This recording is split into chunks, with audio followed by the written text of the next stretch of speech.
iPhone 13 Pro dying fast? Let's fix that. First, carefully remove the old battery. Slow and steady. Don't rush the glue. Old battery out, clean work matters.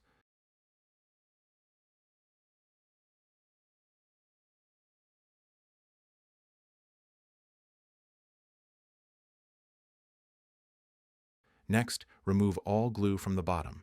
This helps the new battery sit perfectly. No glue left equals better fit.